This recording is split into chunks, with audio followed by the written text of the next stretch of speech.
minutes and letting me talk. You know, I dressed up for y'all, so I apologize. I would have been more casual on a Saturday morning when it was raining when I got out of bed, but it's okay.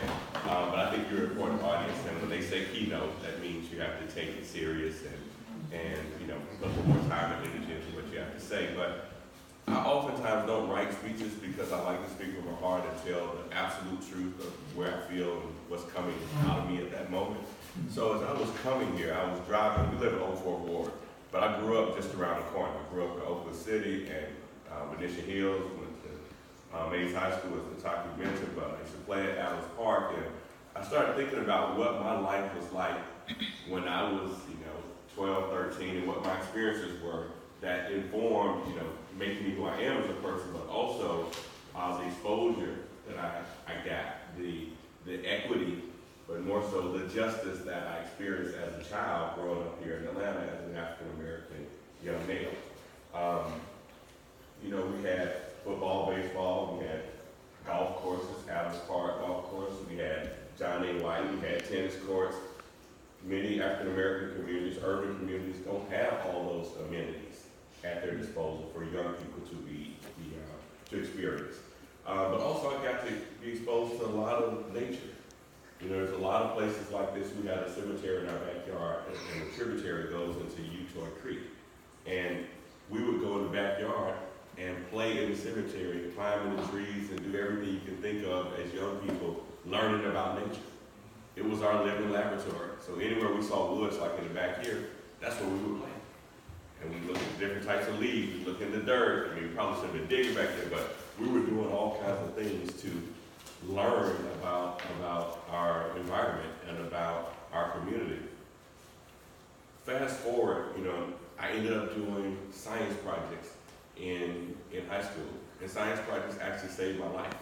Because the days when I would come home from school, some of my friends would go and hang out. And I would have to go home and spend another hour or two on projects I cared about. It wasn't because my parents made me do it. I always wanted to cross-pollinate two plants, or find out why this plant was doing that, or do a chemistry project, or look at the stars. So that was stuff I got exposed to, so I wanted to do a little bit of that. And every day, 3 to 5 or 6 or 7, young men especially tend to either go get in a little bit of more activity, you get into more activity, you discover things you could be doing that you should be doing, and then you start doing them. And I did a little bit of that as a child growing up in Southwest Atlanta, but at the same time, I did my science projects. And one day, I was with some friends, and we had a snow day in high school. And snow day in Atlanta means you have this much snow, right? But what happened that day? We were hanging out on Hamilton Road with our friends in the cars. We thought we weren't going to have school. And the police came up behind us and said, we heard some young men were trying to rob a bank. Like, rob a bank? We were just about to go to our friend's house for a little get-together or whatever. He said, no, we heard it was 4 young black men outside of the bank, and we were in Hamilton Plaza. There's a bank out there, right? So we were like, no, officer. So we said, we're going to follow you to school. So they followed us to school. These guys were like 1 year older than I was, but they were my next door neighbors and friends. So get to school. The principal says, Julius, you go to detention. You're going to be suspended, and the other one gets sent to homeroom, and I get sent to homeroom. I go sit down at the homeroom, and then the principal goes through the announcements. It's probably 10 o'clock. And because it was a slow day, you went to school late. So she says, these are the winners of the school science fair that are going to the state science fair. Lisa Johnson, Tony Jones, Kwanza Hall. So I was like, man, I just won a science fair. I could have just been in jail. Police, I could have been shot, dead. We know those situations where the police pull up on you. So I was like, wow, okay, God's trying to tell me something. Let me be thankful for what I've been exposed to and continue in that path. So I ended up going to the science fair. I still also hung out with my friends and had probably a couple of other situations like that where it was a very stark difference. I either need to be on this side or that side. And maybe one more time I got over here and I got a little in trouble, and then finally, stayed on that path. Ended up winning the state science fair a couple of years in a row in environmental science. And it was I designed a radiobiological monitoring system. So there's a plant called the Wandering Jew, Trading Scansion Clone 4430. And this plant changes color from blue to red when exposed to radiation.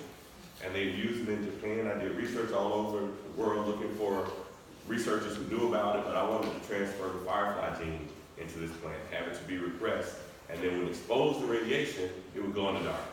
So that was the idea. And I got a professor up at Yale to let me come spend the summer just because I wrote a letter. So I felt empowered as a young person that I could write a letter to ask someone to allow me to come use their laboratory. I mean, this kid from around the corner there. I could write a letter and tell you, hey, I want to come use your lab. I probably wrote 100 letters. They were just form letters. I'd like to come be in your laboratory. Here's my project. Can you let me? So what Dr. Young is saying, you have an open door. There are no closed doors to you. Now, in many of our communities in cities like Atlanta, we feel that the doors are closed to us because no one has empowered us to know that the whole society is for us, that there is nothing stopping you from having everything that you deserve. And the same is true in watersheds. So there are promises that were made to communities, like in the Proctor Creek watershed that I discovered. That was not my district.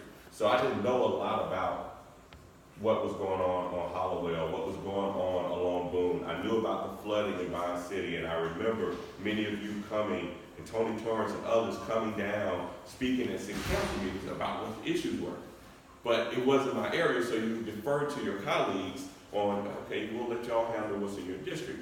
And I think they were trying to do their very best, but maybe it was the powers that be who had more influence with the business community in downtown and midtown and in Buckhead, who would drive more of the resources going to that part of town.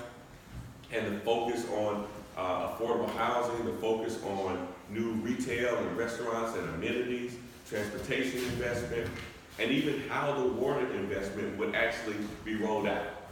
Okay? If you know it floods, why should it keep flooding? You know, and if people are living there, why not give them a fair trade for the property that they bought at whatever time they bought it years ago, like we do fair trades in other places. So those conversations were always on the table, but you know, it wasn't my problem, so to speak. It was my problem, but it wasn't my problem. But now, you know, I ran for mayor and ended up not winning, and that's okay. And then this new door opens that I never planned to be in. If you would have told me last year that I was going to be standing there at Wawa talking about watersheds and equity, I wouldn't believe you. You know, so you know, God has a way of putting you where you're supposed to be. But I'm really, really enjoying every moment of meeting people like you all, and especially the next generation, because the learning network, we need to empower you to be able to own this future. Amen. Because it's not really ours, it's yours that we're trying to protect, and we're trying to make what it should be. There was a